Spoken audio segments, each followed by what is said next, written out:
ಶಾಕಿಗೆ ಹೋಗ್ಬೋದು. ಇದೆಲ್ಲ ರೋಗ ಲಕ್ಷಣಗಳು. ಮತ್ತೆ ಹೇಗೆ ತಡೆಗಟ್ಟೋದು ಅಂತ ಈಗ ವಿವರವಾಗಿ ಸತೀಶ್ ಸರ್ ಒಂದ್ಸಲ ಹೇಳ್ತಾರೆ. ನಾನು ಹೇಳ್ತಿರೋದು ಸೊಳ್ಳೆಯನ್ನ ಯಾವ ರೀತಿ ತಡೆಗಟ್ಬೋದು, ಸೊಳ್ಳೆ ಕಚ್ಚದಲ್ಲೇ ಇರೋ ಥರ ಯಾವ ಥರ ನೋಡ್ಕೋಬೋದು.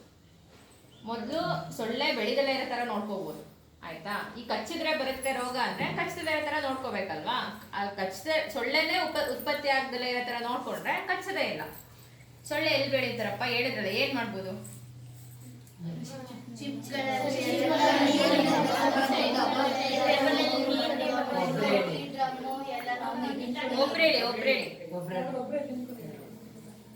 ಈಚೆ ಬಿದ್ದಿರೋ ಚಿಪ್ಪುಗಳೆಲ್ಲ ನೀರ್ ನಿಲ್ದೋ ತರ ದವಾಕಿಡ್ಬೇಕು.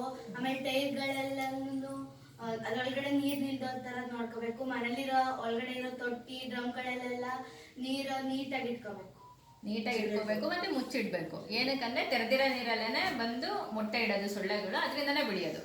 ಈಗ ನೀವು ಏನು ಮಾಡ್ತಿದ್ದೀರಾ ಅಂದರೆ, ಈಗ ಮಳೆಗಾಲ ಒಂದ್ಸಲ ಮಳೆ ಬಂತು ಅಂದರೆ ಎಲ್ಲ ಕಡೆ ನೀರು ನಿಂತ್ಕೊಳ್ಳುತ್ತೆ. ಅದರಲ್ಲೂ ಈಗ ಕಾಯಿ ತುರಿತೀರಾ, ಚಿಪ್ಪಲ್ಲೇ ಎಸಿತೀರಾ, ಇಲ್ಲ ಒಂದು ಬಾಟಲ್ ನೀರು ಕುಡಿತೀರಾ ಎಸಿತೀರಾ, ಮತ್ತೆ ಅಲ್ಲೇ ಡ್ರಮ್ ಇಟ್ಟಿರ್ತೀರಾ ನೀರಿಗೆ ಉಪಯೋಗಕ್ಕೆ ಅಂತ, ಇಲ್ಲ ಹಸುಗಳಿಗೆ ಹಾಕಕ್ಕೆ ಅಂತೆಲ್ಲ ಡ್ರಮ್ ಎಲ್ಲ ಇಟ್ಕೊಂಡಿರ್ತೀರಾ, ಮುಚ್ಚಲ್ಲ ನೀವು. ಸ್ವಲ್ಪ ನೀರು ಸಾಕು, ಇಷ್ಟು ನೀರಲ್ಲೇ ಸಾಕು ಸೊಳ್ಳೆಗಳು ಬೆಳೆಯೋದಕ್ಕೆ. ನೀವು ಏನು ಮಾಡಬೇಕು ಅಂದರೆ, ಮನೆಯಲ್ಲಿ ಏನಕ್ಕೆ ನೀರು ತಗೊಂಡಿದ್ರು, ಈಗ ಕುಡಿಯೋಕ್ಕೆ ನೀರು ಇಟ್ಟಿದ್ರು ಮುಚ್ಚಿಡಬೇಕು. ಮುಚ್ಚಿಟ್ರೆ ಸೊಳ್ಳೆ ಬರಲ್ಲ. ಮನೆ ಒಳಗಡೆ ನಿಮಗೆ ನೀವೇನೇನಕ್ಕೆ ಶೇಖರಿಸಿಟ್ಟಿರ್ತೀರೋ ನೀರು ಅದನ್ನೆಲ್ಲ ಮುಚ್ಚಿಡಬೇಕು. ಮತ್ತು ಹೊರಗಡೆ ಮಗು ಹೇಳಿದಾಗೆ ಏನೇ ನೀರು ಮಳೆ ಬಂದ ಮೇಲೆ ನಿಲ್ಲಲು